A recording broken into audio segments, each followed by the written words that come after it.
शिक्षक भारती सोलापूर जिल्हा सोलापूर यांच्या वतीने गुरुजींच्या ड्रेस कोडला सोलापुरात केला विरोध। शिक्षक भारतीची मागणी, तो GR रद्द करा।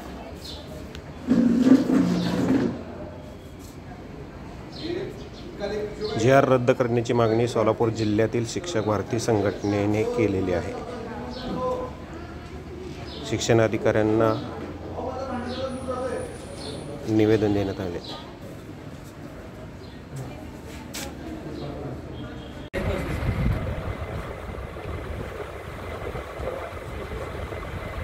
आता काल परवा एका मान्यवर साहेबांनी तुमची लावली, मी काय करू विचार 2 वर्षानंतर तुमची लागते ही बी आम्ही फाईल दिली होती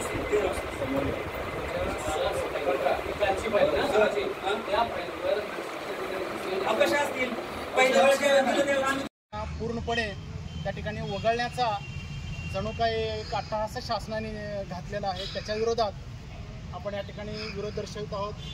त्याचप्रमाणे आणखीन एक GR म्हणजे जणू काही शिक्षकावर अविश्वास दाखवण्याचा प्रयत्न शासनाने या ठिकाणी केलेला आहे। शिक्षकांचा पेहराव कसा असावा शासनाने आम्हाला सांगायची गरज नाही। शिक्षक फार पूर्वीपासून समाजामध्ये विद्यार्थ्यांच्या समोर योग्य अशा पद्धतीनेच आचरण करतो आणि योग्य असेच पेहराव घालतो। आणि यात नवीन GR शिक्षकांनी हाच पेहराव घालावा अशा पद्धतीने GR काढणं म्हणजे शिक्षकावर एक प्रकारे अविश्वास दाखवणे आणि संविधानाने जे आपल्याला मूलभूत अधिकार दिलेत त्यावर एक प्रकारे गंडातर आणण्याचा प्रयत्न आहे। त्याच्या विरोधात आपण या ठिकाणी शासनाचा विरोध दर्शवण्यासाठी आणि त्या GRला विरोध दर्शवण्यासाठी या ठिकाणी एकत्रित जमलेलो आहोत। मी पुन्हा एकदा सर्व शिलेदारांचं या ठिकाणी सहर्ष स्वागत करतो। मी या ठिकाणी आपल्या जिल्ह्याचे जिल्हा प्रवक्ते श्री आदरणीय गुंडे सरांना विनंती करतो की त्यांनी या ठिकाणी प्रास्ताविक करावं।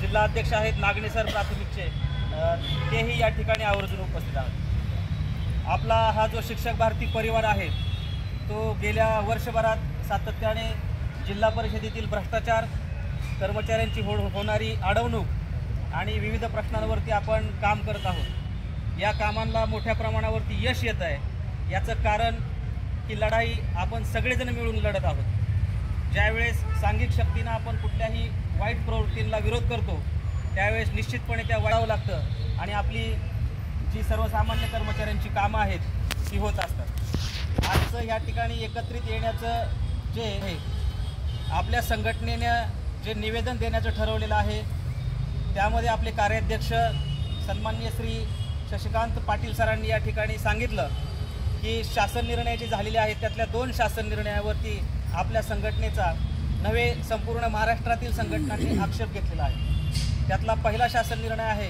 की सुधारित सेवक संच। या सुधारित सेवक संचातील निकष जे आहेत या निकषानुसार आपल्या राज्यांमधील खाजगी प्राथमिक माध्यमिक शाळांच्या सेवक संचामध्ये प्रचंड उलथापालथ होणार आहे, ज्यामध्ये विद्यार्थी संख्येवर आधारित शिक्षक, मुख्याध्यापक, पर्यवेक्षक, उपमुख्याध्यापक आणि सर्व शिक्षकेतर कर्मचाऱ्यांची पदं निश्चित केली जाणार आहेत।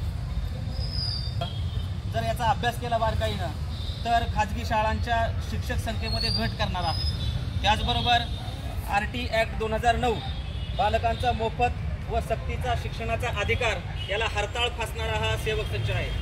कारण ज्या शाळेमध्ये विद्यार्थी शिकतात त्या शाळेतील विद्यार्थ्यांचं सर्वांगीण शिक्षण व्हावं याकरिता शिक्षण समितीने जे तत्त्व सांगितलेले आहेत, ज्यामध्ये कला, क्रीडा, कार्यानुभव या मानसिक विकासाच्या टप्प्यांवरती काम करणाऱ्या शिक्षकांना या सेवक संचामध्ये कुठेही स्थान दिलं गेलेलं नाही। साधारणच्या वर जर विद्यार्थी तर त्या शाळेच्या सेवक संचामध्ये कला शिक्षकाचं 1 पद दिलेलं आहे। तसं पाहिलं तर विद्यार्थी संख्या दिवसेंदिवस कमी होत चाललेली आहे, कारण शाळांचं खाजगीकरण होत असताना स्वयंअर्थसहित शाळा मोठ्या प्रमाणावरती सुरू झालेल्या आहेत। अनुदानित शाळांमध्ये जेमतेम 200-300 विद्यार्थ्यांचा पट असणाऱ्या शाळा कार्यरत असताना दिसतात। मग या ठिकाणी शिक्षण घेणाऱ्या विद्यार्थ्यांना या मानसिक, शारीरिक आणि बौद्धिक स्तरावरती शिक्षण घेण्याचा अधिकार शासनाने हिरावून घेतलेला आहे। जर त्या ठिकाणी कला, संगीत आणि कार्यानुभव शिक्षक त्यांना कधीच उपलब्ध होणार नसतील तर भविष्यातील पिढी या क्षेत्रामध्ये शिक्षण न घेतलेली पिढी असणार आहे। त्यामुळं या शासन निर्णयाचा आपण आज विरोध करतोय। आणि त्याचा निषेध नोंदवण्यासाठी आणि शासन निर्णय रद्द करण्यासाठी आज आपण निवेदन माननीय मुख्यमंत्री, माननीय उपमुख्यमंत्री आणि शालेय शिक्षण मंत्री यांना जिल्हा स्तरावरून प्राथमिक शिक्षण अधिकारी आणि माध्यमिक शिक्षण अधिकाऱ्यांच्या स्तरावरून आपण हे निवेदन त्यांना पोहोचत करत आहोत। दुसरा शासन निर्णय आहे की जो 15 मार्च 2024चा शिक्षकांकरिता असणारा ड्रेस कोड, शिक्षकांनी कोणता पेहरावा वापरावा याविषयी शासन निर्णय झालेला आहे।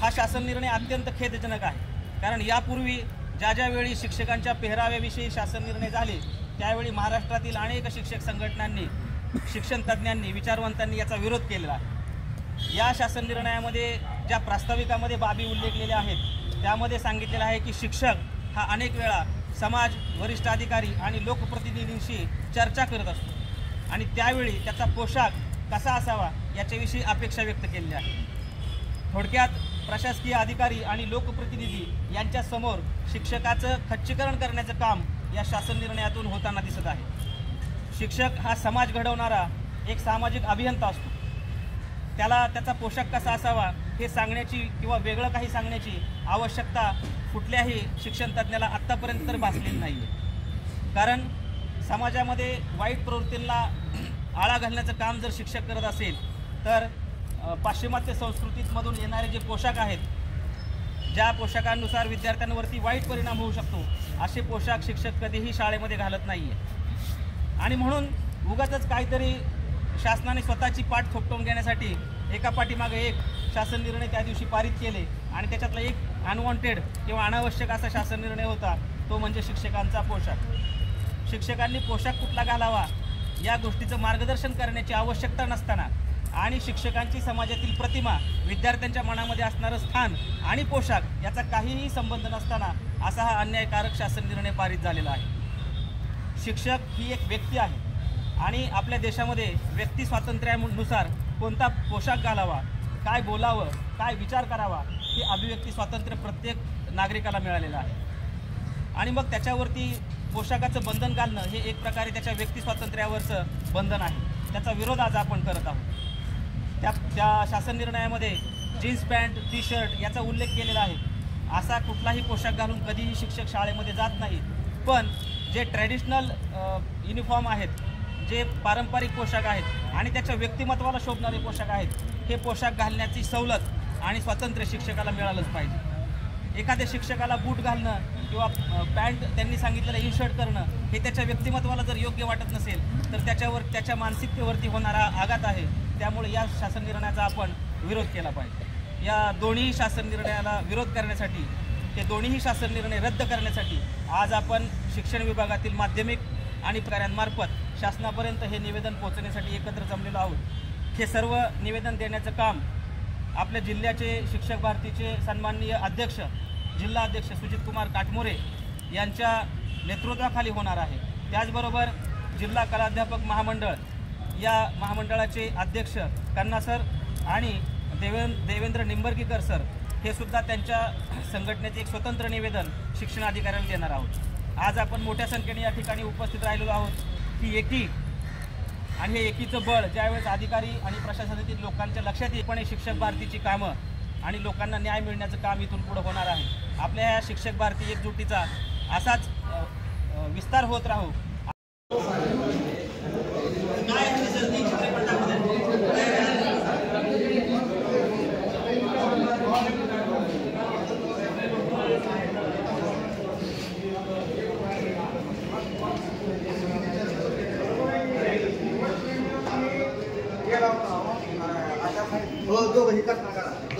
पैसे देऊन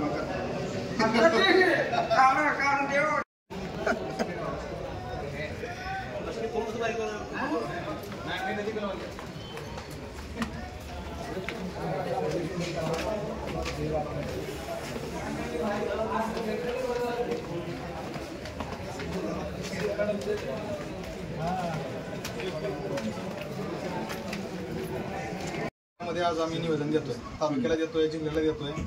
तर जो आचारसंहिता लागू व्हायच्या अगोदर काही निर्णय घेतले गेले ते चुकीचे आहेत आणि ते रद्द करावे, त्याबाबत आम्ही संघटना आग्रही आहोत। आणि त्याबरोबर शिक्षकांना ज्यावेळेस शैक्षणिक कामे दिली जातात शाळेत कला कार्यानुभव शारीरिक शिक्षण आणि संगीताचे शिक्षक असावेत, अशा आमच्या संघटनेच्या काही मागण्या आहेत.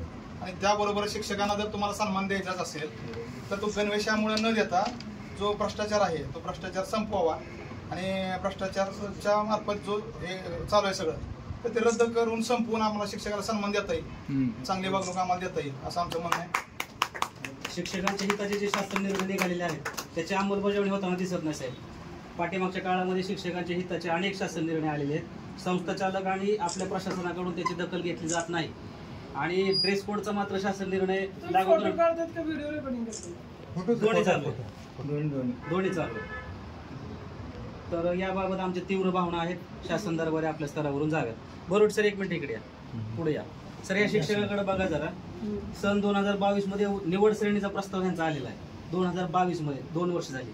स्वामी विवेकानंद शिक्षण संस्थेचा हा कर्मचारी शिक्षण संस्थेकडून कोल्हापूरवरून सगळे डॉक्युमेंट आलेले आहेत, आपल्या कार्यालयाकडून गहाळ झाले. 5 सप्टेंबर 2023च्या उपोषणामध्ये यांचा विषय घेतलेला आहे. त्यावेळेस ऑन रेकॉर्ड तुमच्या विभागाने लिहून दिलेलं आहे की त्यांच्या ओसीवरती त्यांची मान्यता द्या म्हणून. अद्यापपर्यंत मान्यता मिळालेली नाही. आणि जर आता तुम्ही सुधारित सेवा ज्येष्ठता यादी किंवा गोपनीय अहवालाविषयी मागणी करत असाल तर त्यांच्या संस्थेकडून ह्याची पूर्तता होणार नाही. आमची स्पेशल मागणी आहे की हे बोरुटी भीमराव जे आहेत त्यांच्या जुन्या प्रस्तावावरून त्यांना निवड श्रेणी देण्यात यावी. तर हा माणूस यांची बदली पण होऊ शकते दुसरीकडे. हा एक उदाहरण तुम्हाला सांगितलं. आम्ही सलग 4 दिवस मी आणि माझे सहकारी इथं उपोषणावर बसलो होतो. आपल्या ऑफिसमध्ये जे भ्रष्टाचार चालतो आणि अनियमितता आहे त्या संदर्भामध्ये. तर त्यावेळेस मॅडमने आम्हाला आश्वासन दिलं की 1 महिन्यामध्ये तुमची सगळी कामं आम्ही पूर्ण करू. परंतु क्लार्क नाही, अधिकाऱ्यांच्या बदल्या होतात, कोणाकडे चार्ज नाही. या गोंधळामध्ये आम्ही पण जास्त ठीक आहे, आम्ही पण समजून घेतलं प्रशासनाला. आमच्या परस्पर वैयक्तिक आलेली कामं होतात, त्याची मी 1000 उदाहरण तुम्हाला देऊ शकतो सध्या सुद्धा. परंतु संघटनेने दाखल केलेली रीतसर जे काम आहेत त्याला मात्र अडवणूक केली जाते. आणि आम्ही अजूनही लोकशाही पद्धतीनं काम करतोय. कुठल्याही पद्धतीचं आम्ही संयम ठेवलेला आहे. 6 महिने उपोषण मी स्वतः केलेलं आहे. तरी सुद्धा साधी निवड श्रेणीची काम होत नसतील, अनुकंपाची काम होत नसतील तर कुठेतरी आम्हाला पण एक मर्यादा आहेत. आणि रविवारी राज्याची मीटिंग झाली, त्याच्यामध्ये आम्ही पूर्ण त्याचा निषेध नोंदवला आपल्या जिल्ह्याचा. आणि राज्याच्या वतीनं सुद्धा आम्ही मागणी करतोय. वरच्या पातळीवरून आपल्याला थोडंसं हे होईल, आमदार साहेब बोलतील किंवा आमच्या राज्याचे पदाधिकारी बोलतील. आमची एक अजूनही आम्ही विनंती करतोय की जे सगळे संघटनेचे काम आहेत आल्याला आम्ही तुम्ही ज्या दिवशी पहिल्यांदा भेटलो तुम्हाला त्यावेळेस आमचे 2च मागण्या होत्या. एक म्हणजे हा भ्रष्टाचार संपवावा आणि कामकाज ऑनलाईन व्हावं. आणि आम्ही तुम्हाला सव्वीच्या मागणी केली होती. आम्ही असं सारखं येऊन तुमच्या ऑफिसला बसणं, तुमच्या क्लार्कचा वेळ वाया घालवणं आम्हाला नको आहे. ठीक आहे, निवेदन हे करायचंय तुमच्याकडे फॉरवर्ड करायचं. आणखी एक साहेब 2 मिनिटांमध्ये सांगतोय. तुमच्या कार्यालयामध्ये आजही दलाल खुलेआम फिरतात, ज्यांचा कुठल्याही शाळेशी संबंध नाही, ते कर्मचारी नाहीत. अशा खाजगी व्यक्ती तुमच्या ऑफिसमध्ये फिरतात, इतर लोकांच्या फाईल त्यांच्याकडे असतात, पैशांची देवाणघेवाण होते. या सगळ्या गोष्टींचं ऑन रेकॉर्ड माझ्याकडे सगळे रिपोर्ट्स आहेत. मी एव्हिडन्स शिवाय बोलणारा माणूस नाही.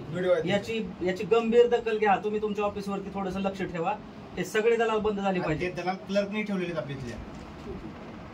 आणि नंतर जर तो दलाल दिसला तर आमची त्याची हाणामारी होईल, याची पण दखल आत्ताच घ्या. कारण किती वेळा सांगायची एकच गोष्ट, आम्ही त्याला इथं ऑफिसमध्ये मारणार आहोत. पुन्हा तुम्ही फायली घेऊन बसत असाल तर चुकीचं आहे. त्या पोराचा बाप मेला तिकडं, आई धुणं भांडी करते आणि दुसऱ्याची कामं पैसे देऊन होतात. काय माझ्याकडे रेकॉर्ड आहे सगळं. निवड मला आज पाहिजे आधी फाईल. निवड श्रेणी ऐकाय साहेब साहेब कुठं काय बाकीच्या फायली कशा होतात?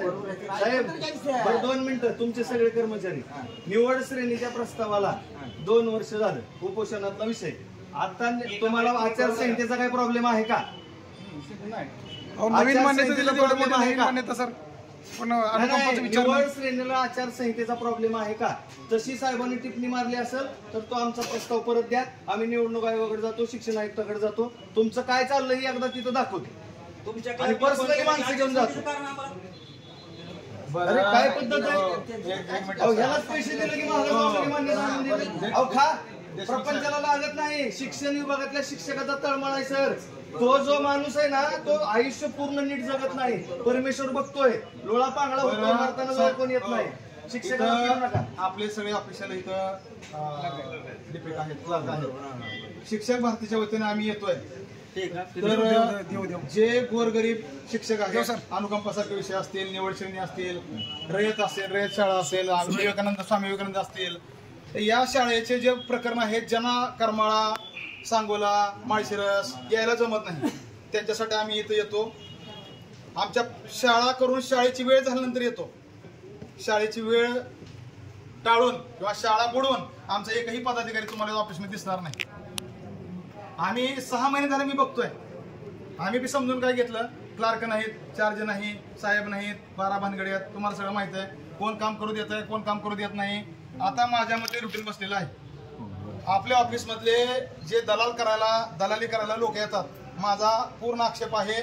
इथून पुढे साहेबांनाही आम्ही स्पष्ट बोललो, ते संबंधित व्यक्ती शाळा सोडून जरी तर दिसली तर शिक्षक भारतीचे पदाधिकारी त्यांना मारतील.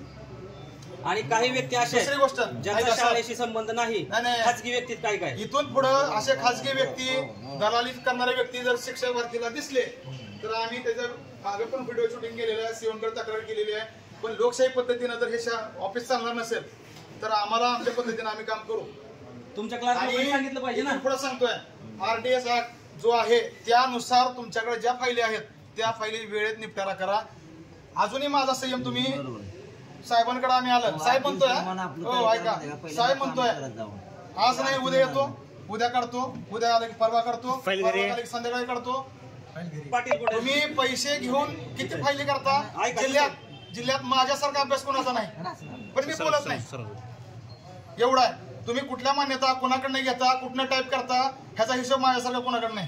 पण ते आम्हाला हिशोब काढायला लावू नका. आम्हाला बाकीचं देणं घेणं नाही. शिक्षक भारतीचा पदाधिकारी येत असेल, आम्ही तुम्हाला कधीही बेकायदेशीर चुकीचा शब्द बोललो नाही, सन्मानानेच बोलतोय. आम्ही तुम्हाला साहेबच म्हणणार, पण प्राधान्यानं आमचं काम करा, आमचा संयम बघू नका.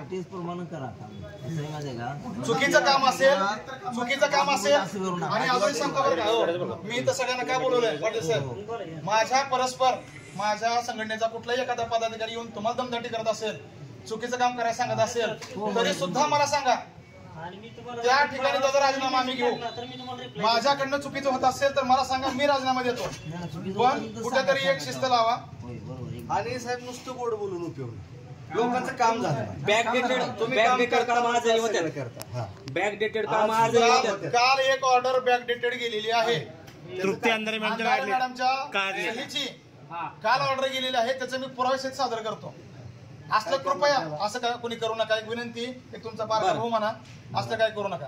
पाटीलला ह्यांना विचारा, प्रवीण जाधवचं प्रकरण काय सर? 2004 ला त्याचा बाप मिळाला, 2023 ला त्याला लाभ मिळाला. सर अनुकंपा सारख्या गोष्टींमध्ये तुम्ही तळतळाट घेऊच नका लोकांचा. आपल्या इथल्या सर्व क्लार्क मध्ये फक्त मस्के साहेब एकटेच त्रास देतात, फक्त बाकी कोणी एवढा त्रास नाही आपल्याला. बाकी कोणाचा त्रास नाही, पण मस्के साहेब मुद्दा म्हणताना तुम्ही करता बरं काय. मस्के साहेबांच्या बाबत वैयक्तिक तक्रार होती. मी स्वतः अँटी करप्शन थांबवलंय, त्यांना माहित नाही अजून. ते पैशाची मागणी कोणाकडे रोहित कारंडेचं प्रकरण का सरकत नाही सगळं मला माहित आहे. रेकॉर्डिंग साहेब आमच्याकडे. स्वभाव बदला, आणि ज्या वेळेस पदाधिकारी त्यावेळेस त्यांना तुम्ही हे करा. क्लर्कचं काम नाही ते पुढे सारखं, मग त्यांच्याकडे दिली, संपलं तुमचं काम. करतो म्हणले त्यांनी साहेब, सकाळी विचारलं नाही. तुम्हाला फोन केला ना कधी पण आम्ही, देशमुख साहेब तुमचं असं असं काम आहे, हा ठीक आहे होय, ठेवून द्यायचा फोन. अरे आम्हाला काय धंदे आहेत का नाही, आम्हाला काय प्रपंच आहे का नाही. आयुष्यभर केलेलं असतं ना, ती एखादी संघटना जर नडली, चांगलं व्यवस्थित काम सांगितलेलं जर केलं नाही तर ते फुटतं. बरं बघितले शेवट खूप अनुभव आले. याच्यामध्ये आमचा स्वार्थ नाही. बानूचं नाव सांग, घ्या सर काय प्रॉब्लेम. बानूचं नाव प्रत्येक प्रकरणात आम्ही लक्ष घातलंय का सर? 2-2 वर्ष निवड श्रेणी, 100% करा ते काम. निवड श्रेणीच्या तिकडं त्या स्काउट गाईडच्या कुठल्या संघटनेने म्हणलं तुम्ही म्हणा कॅम्प लावतो, संघटनेने म्हणलं तर कॅम्प लावतो. कॅम्पच्या आधी दिल्या आणि अशा प्रशासनाधिकारीकडे बसून तुम्ही मान्यता दिल्यात. प्रशासनाधिकाऱ्याच्या ऑफिस मध्ये बसून तुम्ही निवड, मी ज्यावेळेस फाईल घेऊन गेलो होतो त्यावेळेस कॅम्प लावतो म्हणले, आणि त्याच दिवशी 5 मान्यता दिल्या. आवर्जून सांगा, आम्ही कुठलंही बेकायदेशीर काम घेऊन येणार नाही. आलं तर तुटीला करू नका तुम्ही बेकायदेशीर. जर नियमात काम असेल तर आम्हाला RTS लावायची वेळ येऊ. एवढीच एक विनंती सगळ्या बांधवांना करतो. तुमचं काम अतिशय चांगल्या पद्धतीने आहे. मागचं आपलं एक वर्ष वाया गेले आपल्या ऑफिसचं, लोकांची कामं पेंडिंग होती. तुम्ही अतिशय 5 लोक चांगल्या पद्धतीने काम करताय. फक्त भविष्यात मात्र टार्गेट सहकार्य असू द्या. हवेली मॅडम किंवा बोरुटे सरांची निवड श्रेणीची फाईल आहे ना ती तुमच्या